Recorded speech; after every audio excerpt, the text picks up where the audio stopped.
She was a music teacher and the shy Duchess, known to her pupils simply as Mrs. Kent, who steered clear of the royal spotlight. The United Kingdom is witnessing a historic and deeply symbolic moment as the Duchess of Kent's Catholic funeral takes center stage, a rare occurrence in the royal landscape that has sent ripples through Westminster and beyond. This event isn't just about tradition.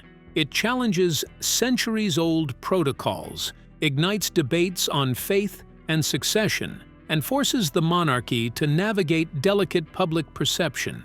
So why is this funeral considered such a seismic moment for the crown? And what could it mean for the future of Britain's royal legacy? A funeral like no other. The passing of the Duchess of Kent has brought about a farewell unlike any the modern monarchy has seen before. This was not to be the kind of state occasion filled with grand pageantry and broadcast to millions around the globe. Instead, her final journey has unfolded in quiet steps, marked by tradition, faith, and a striking sense of individuality. Her coffin first rested at Kensington Palace, not in some public hall, but in the privacy of a chapel hidden within the royal residence. It was here that her family gathered away from the public eye to share a moment of reflection before the world learned of the details. Those who witnessed this described the atmosphere as deeply intimate, as though time itself had paused inside the chapel walls. By the evening of September 15th, the Duchess's coffin was moved to Westminster Cathedral,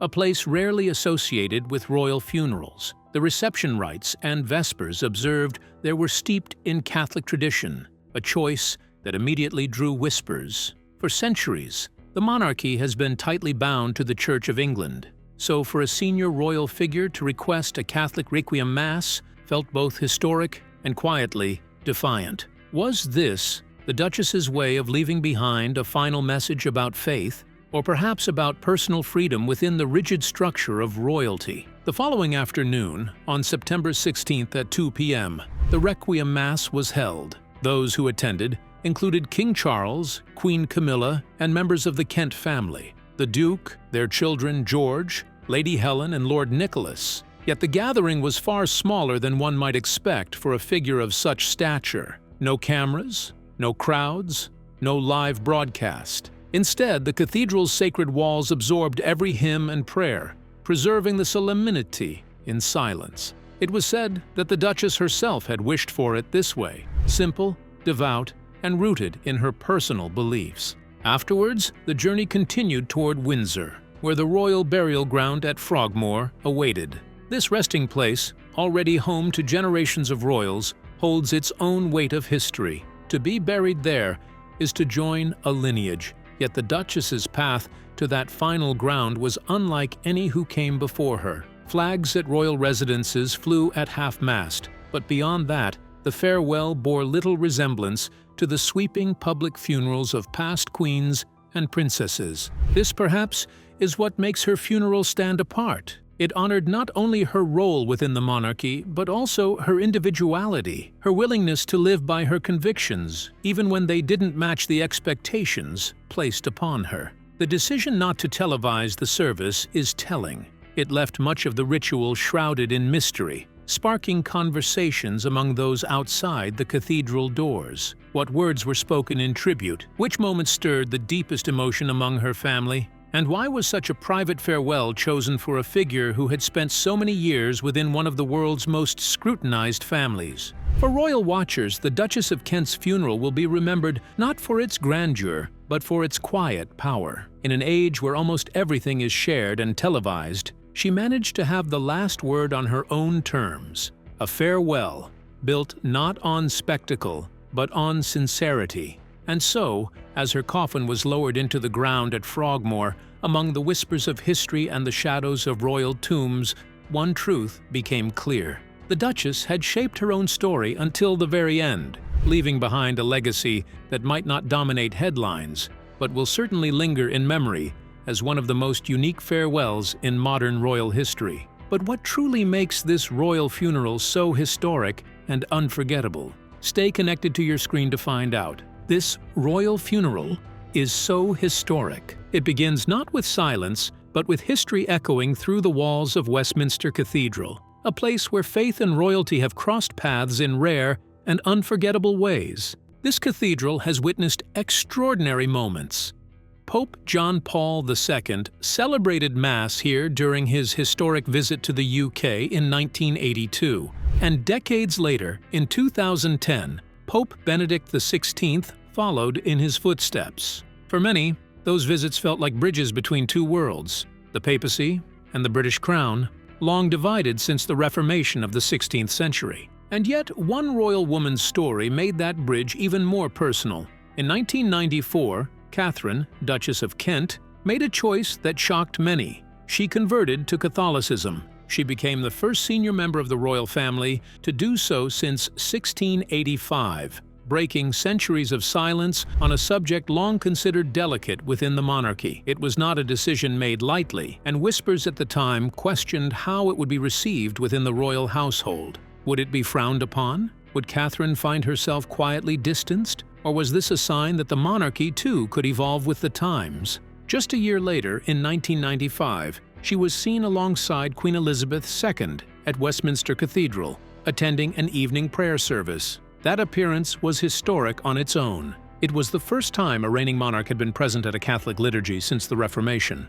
Observers noted how the Queen's quiet presence beside Catherine spoke volumes. It was a subtle but powerful acknowledgement that loyalty to the crown could coexist with personal faith.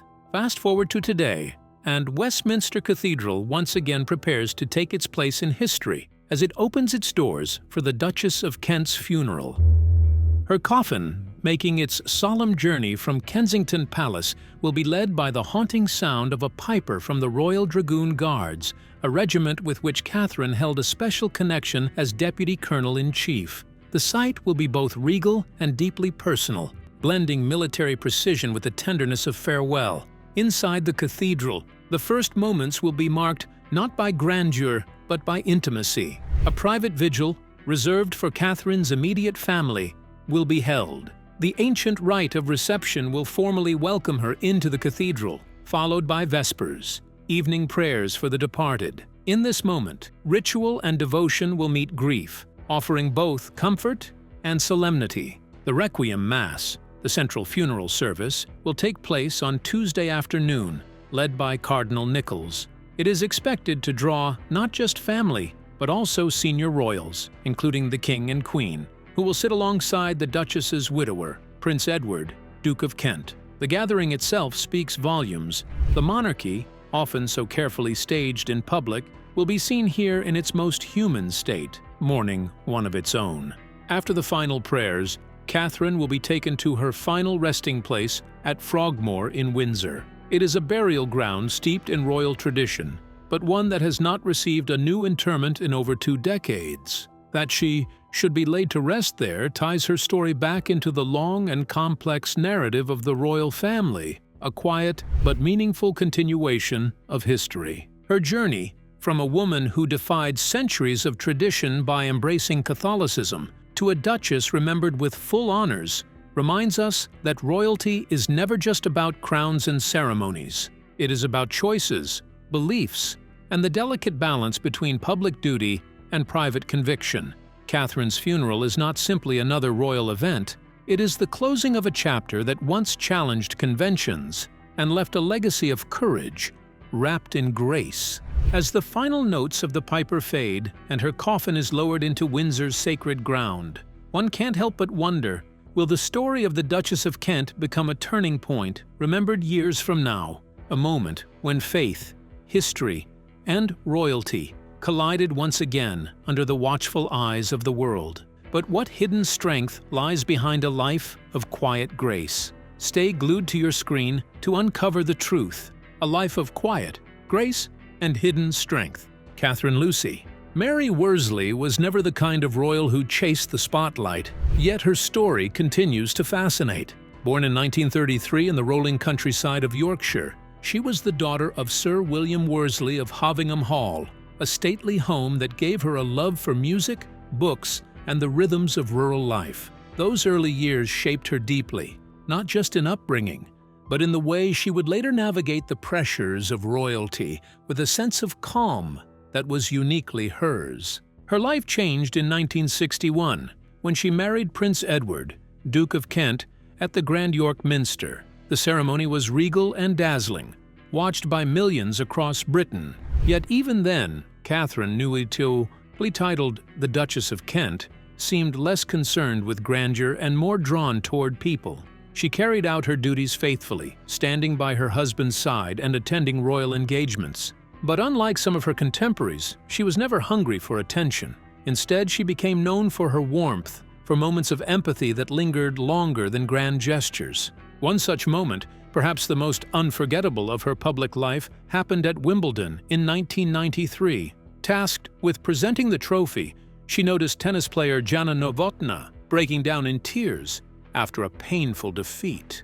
Rather than simply hand over the award, the Duchess pulled her close, offering a motherly embrace before cameras and crowds. It was a brief, instinctive act, but it melted through the formality of the royal image. For many, it was the first time a royal had looked not like a symbol, but like a human being who could comfort another in pain. That single embrace became an image that defined her. Dignified, yes, but also profoundly compassionate. Behind palace walls, however, her journey wasn't free from shadows. The Duchess faced long periods of ill health and inner struggle. By the 1990s, she had already found solace in the Catholic faith, a private decision with public implications, given the historic ties between the monarchy and the Church of England. In 1996, she made the rare choice to step back from royal duties altogether. A few years later, in 2002, she took another surprising step. She quietly stopped using the style of Her Royal Highness in everyday life. To many, she was no longer the Duchess of Kent, but simply Mrs. Kent. That simplicity, however, did not mean withdrawal. Instead, she threw herself into teaching music in primary schools, often without telling parents or pupils who she really was. Imagine the surprise of children later learning that their gentle piano teacher had once stood in York Minster as a royal bride. She also co-founded the charity Future Talent, an organization dedicated to helping gifted young musicians from disadvantaged backgrounds. It was a cause close to her heart, tying back to her lifelong love of music and her belief that opportunity should not be reserved only for the privileged. Her personal story was, at its core, also a love story. Her marriage to the Duke of Kent spanned over 6 decades, a union that weathered the storms of public life, private challenges, and the passage of time. Royal insiders have often pointed to small gestures that revealed the depth of their devotion. Perhaps the most telling detail? The Duke himself would drive her to the hairdresser every week, an act so ordinary it almost seems out of place in the royal world, yet one that spoke volumes about loyalty and affection. Now, as her family prepares to bid farewell, it is that image of quiet devotion and humility that many will remember. The Duke of Kent, along with their children and grandchildren, will be central to the funeral arrangements. A farewell, steeped not in pomp, but in the values that defined her life: compassion, faith, and understated strength. The Duchess of Kent's legacy is not one of grandeur or scandal. It is instead the story of a woman who chose kindness over spectacle, faith over protocol, and simplicity over fame. And perhaps that is what makes her so unforgettable. In a world of crowns and ceremony, she remained deeply, beautifully human. But what truly lies behind the Duchess of Kent's final goodbye? Stay with us to find out. The Duchess of Kent's final goodbye. So, what will the world truly remember about the Duchess of Kent's farewell? Not grandeur, not lavish ceremony, but the quiet strength of a woman who dared to live her royal life differently. While many royal funerals have filled cathedrals with cameras, trumpets, and carefully choreographed rituals, hers broke from that familiar script. It was private, deeply personal, and perhaps most striking of all, Catholic. At Westminster Cathedral, a place rich with history, yet rarely used for royal farewells, the service unfolded in solemn tones. The liturgy of the Requiem Mass filled the room, with scripture read aloud, prayers offered for her soul, and sacred hymns sung by the cathedral choir. There was no pageantry to distract from the stillness. The Duchess herself had asked for simplicity, and her request was honored. No live broadcast beamed her farewell across the globe, unlike the public spectacles for Queen Elizabeth II or Princess Diana. Instead, This was a moment for family and faith, an atmosphere reflective rather than ceremonial, dignified rather than grand. When the Mass ended, her coffin made the journey to Windsor, to Frogmore, the royal burial ground. It is a serene place, shaded by trees and steeped in memory, lying close to the grand mausoleum of Queen Victoria and Prince Albert. There, among her ancestors, she was laid to rest. Who would stand by her side that day? Officially, the King and Queen's presence was confirmed, but speculation circled. Would the Prince and Princess of Wales quietly join, marking their respect in a more private capacity? Across Britain, flags dropped to half-mast, fluttering in silence as a mark of mourning. Yet this funeral was not only the closing of a life, but also the turning of a page in royal history. The Duchess of Kent had long walked her own path. Her conversion to Catholicism in 1994 surprised many, challenging traditions that had bound the monarchy for generations. Her devotion to teaching and music showed a life beyond titles and palace walls. Choices like these, though personal, carried weight within the royal household and beyond. This final farewell at Westminster Cathedral was unprecedented, but also fitting.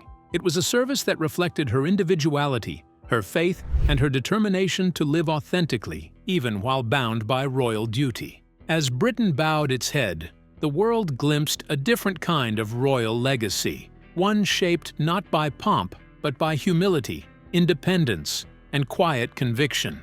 So what do you think makes the Duchess of Kent's Catholic funeral such a monumental moment for the UK? We'd like to hear your thoughts. Don't forget to share them and subscribe for more updates.